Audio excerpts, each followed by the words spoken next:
My first reaction when the news hit was I called my parents and I wanted to come home. I stayed up all night. The night before, like worrying about this test that I had the day of the meeting, and I was just like, oh my gosh, this test is the biggest thing that I have to do. And then after that, learning this, I was just blown away. And I see all the students coming down the sidewalk. And I was hysterical, so I tried to come into my office to pull myself together. And the next thing I knew, I was in my office, and the woman who's the president of the Student Government Association had come into my office, threw herself in my arms, and we just started sobbing.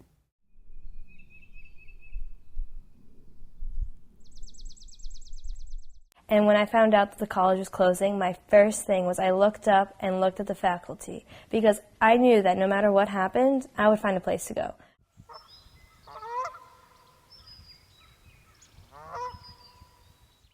I have experienced huge range of emotions, and they were from the sourest ones to the happiest ones, believe it or not, because when you're receiving all these phone calls, all the emails, Facebook messaging, in a way it felt like I was at my own funeral.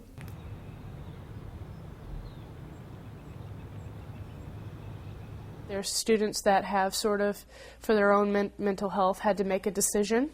So they've made one, they've deposited somewhere else, and they've kind of just, they're going to enjoy what time they have left here, and they're going to leave this place, even if, you know, the current litigation keeps the doors open. You have people more like myself who are sort of waiting it out to see what's going to happen. Are our doors going to stay open? I will say that's the more stressful way. I, you know, have a lot of anxiety, and it can be a little overwhelming some days.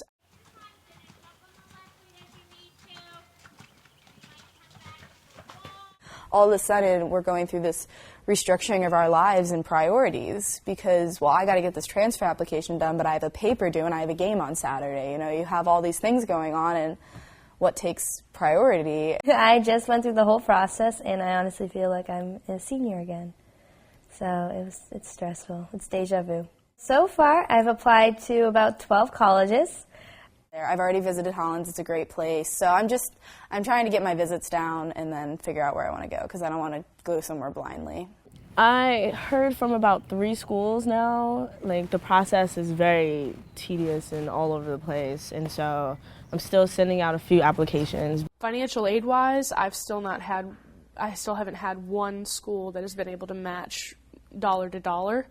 And I know, speaking for myself as a 30-year-old who's paying my own college, and I know several traditional students that are financially independent as well, you know, $500 makes a difference sometimes. $1,500, $3,500, which has actually been my closest figure, has been within $3,500 of what I am receiving here at Sweet Briar. A big part of why I choose Sweet Briar, and then now looking at the other schools, it seems like not a lot of people are willing to work just like Sweet Briar was willing to work with me. Now the fact that, first off, transfers don't get much money. Scholarship, merit, don't really. Most colleges give it to their freshmen, and if they do have anything left, they give it to their transfers. The fact is, we're late transfers. I've watched these agreements time and time again not pan out. To no fault of the institutions who've been trying to help. A lot of them cannot match our financial aid packages. A lot of the degree audits are coming up short, and students were told this was going to be a seamless process. I have talked to maybe a handful of students who would agree with the seamlessness of this process. I've talked to more students who are concerned they're going to have to drop out of college.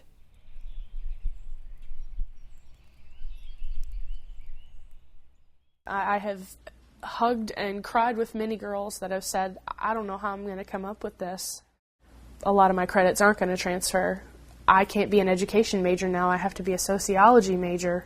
What? And, you know, and it just changes the plan that you've had for the last 2, 3, 4 years that you've been here at Sweet Briar. And then you go, how am I going to foot the bill?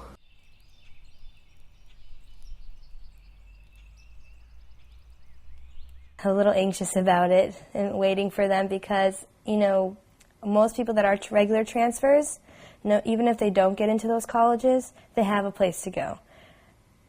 When your college is shutting down, you really don't have another place to go.